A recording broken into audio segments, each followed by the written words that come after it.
Hello and welcome to Warhammer Wednesday. This is going to be my review of all of the Eldar Harlequin models in the Warhammer 40,000 Death Mask box set. I've built them as per the models in the set. As I've mentioned many times, you don't have to build them how you wish. You can add them to your existing force. It's great just to have a plastic model of Eldrad Ulthran. He's such a cool model. Runs you in at about, well, almost 200 points. But he's a level 4 Psyker. He's got this lovely staff of Ulthamar. Not Ultramar, but Ulthamar. Ultramar's completely different. Look at this model. Absolutely fantastic. Love his sort of scenic base.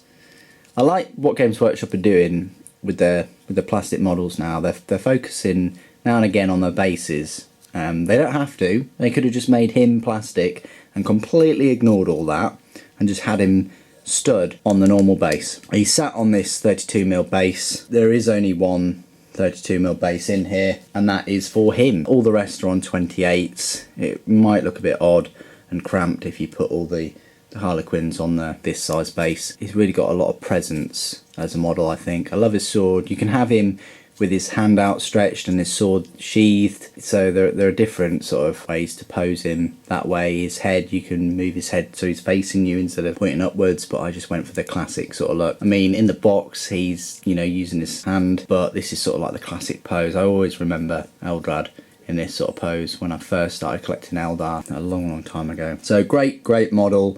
Worth 20 odd quid by himself, I'd say. Then you get this Death Jester, and his name's Inrium Spectre, he's called. He's focused today, thank you.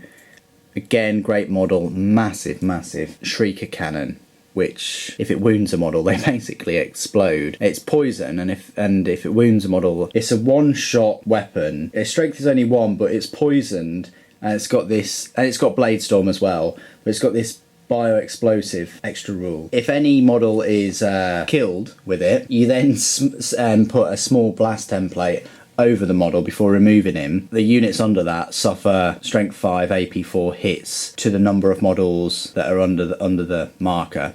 So obviously if it's over 3, then they suffer 3 strength 5 AP 4 hits, and it ignores cover. So that's cool. It's not that cool against Space Marines, obviously, but I suppose it does have Blade Storm, so wound on a 6. Regardless of toughness, he got AP 2. So that's not too bad, but it still is only one shot. He's really cool model. I messed up a little bit with his sort of third arm or whatever it is. I think it's just like a weapon brace or something that's popping out of his back.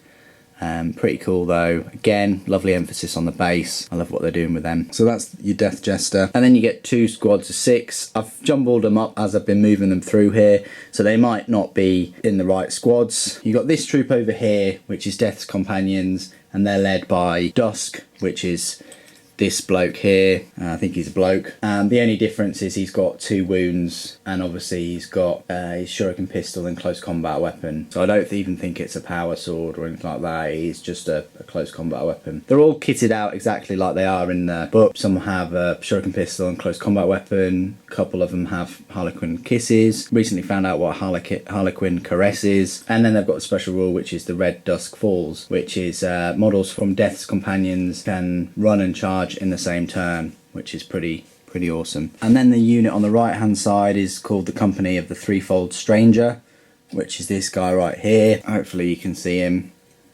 He's pretty jolly about the whole situation, and the only difference with him is he's got +1 weapon skill and ballistic skill, and a better wound, and a better initiative, 1 more attack, and 1 more leadership. So he's pretty hench compared to the rest of his squad, really, with his weapon skill 6, and he's got a power sword as opposed to just a close combat weapon, and he's got haywire grenades, which might come in handy with against that dreadnought maybe. But there you go, it's him, and then likewise different models in that squad unit have different sort of weapons. The special rule for this guy's unit is Red Moon Rises. They can run and shoot in the same turn, so they can run and shoot. These guys and gals, they can run and charge in the same turn. So there you go, a little bit different. You just got to keep your eye out on which squad is which. It won't be too difficult. Having this guy with the cloak there, really got to not sort of forget that rule. And then finally you get 2 Skyweavers called the Blades of Fate. That model came out alright. That one I sort of messed up on the spear, which is called a Zephyr Glaive, which is actually pretty decent. when you charge in, I think you get +1 strength and the AP is better. And then the next stage, it's a little bit worse. So it's good for sort of like getting into assault quickly, and you will on a jet bike. And these guys have weapon skill 5, which is amazing. They've got the 2 wounds, toughness 4, initiative 6, so they're probably going to be getting in first. Save is 4+, and they've got the Mirage launchers. And they've got this, because it's Blades of Fate for these two, you've got this rule called Fortune's Fate, where you can re-roll failed jinx saves from models in this unit, which is very useful. I'll just show you one of these Skyweavers. First time I've seen these jet bikes, sort of like a normal Eldar jet bike, but huge, with these great stabilising fins and these extra thrusters. And there's a Zephyr Glaive, brilliant looking weapon. He's just holding on for dear life, because if you say accelerate too quickly, probably be knocked off, or at least knocked onto that. But yeah, really like these. And he's got a shuriken cannon there, which is alright because you've got ballistic skill 4. So you get 2 of them, and that's the unit, so they'll just bop around as one, and I just can't get used to these blimmin' flying bases. And then finally, elephant in the room, is this guy here, which is the Serpent's Breath. It's a Voidweaver Gunship. Basically, it's got ballistic skill 5, which is crazy. Its armour's only 10 though, which I was a bit shocked at. I was expecting sort of like 11, something like that. It's only got 2 hull points, but it does have hollow fields, and its weapons are pretty decent. So it's got 2 shuriken cannons, got an aft one, and one on the belly. I'll show you the model in a moment. And it's also got this prismatic cannon, not a prism cannon, but a prismatic cannon. And this prismatic cannon, it's got 3 different rates of fire. You got dispersed, which is silly little strength 3 AP 4, but it's a heavy 1 blast, so you're going to catch a lot of models with that. It may be great against other Eldar or Orcs, dare I say it. These are all 24-inch range, by the way, which isn't amazing, but seeing as it is a fast skimmer, its effective range would be what, 36 or whatnot. So focused fire is better strength 5, AP 3, heavy 1 blast, so it's a little small blast template. That's going to be the one that you're going to be using against Space Marines a lot of the time. And then it's got a lance shot, which is strength 7, which I would have expected to be 8 or 9, but it's AP 2 and heavy 1 lance. But obviously lance, I think it lowers the armour of something down to 12 anyway. Its special rule is this aft weapon. So whenever Serpent's Breath shoots, the shuriken cannon mounted on its aft can shoot a different target model's other weapon, but it can only target units at the vehicle's rear armour facing. So although it's got 2 shuriken cannons, it can only fire this one back, but it can shoot at something different. And I'll just show you the model now. Really like this model. I probably, if I really was heavily into collecting Eldar Harlequins, I probably would get another one, but I'm not at the moment. It's all about Space Marines and Imperium at the moment, so it might be quite a while till I get one. I think it's a huge improvement for a Viper that Eldar used to make, and I see no reason why you couldn't, you know, just change the weapons there and turn it into a Viper with a proper Eldar helmet. I mean, that's what I'd probably do if I was into my Eldar right now. There's the shuriken cannon there. Just hold on to that because it's loose. Shuriken cannon there. Some small sort of engines. They must be quite efficient. The prismatic cannon itself. Really nice model, but I was really surprised. Quite quick to assemble, and such a lovely sort of striking model.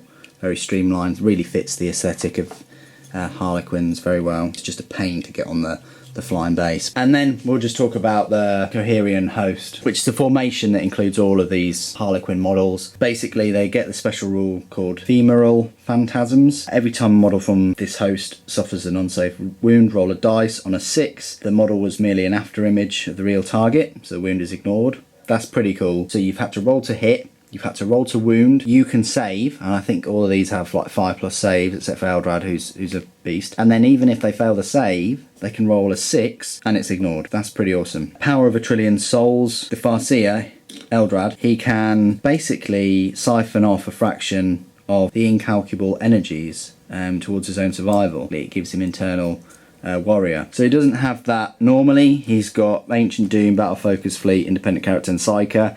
He doesn't have Eternal Warrior, which is a bit odd for an almost 200-point model, but when he's in this host, he does. That is it for my review of the Eldar Harlequin force. It's a lovely little force, lovely little set to start you off. It has sort of triggered me in a way to get the codex probably next year, and maybe add to it with a couple of other units. Certainly triggered my attention, make me look at Harlequins and Eldar and get the feel for them once more. But great little force. I don't know whether they're overpowering to the Deathwatch. They seem like they are, but I'd love to play a few games and find out if that's the case. Thanks ever so much for joining me today. Thank you for watching. The Emperor Protects.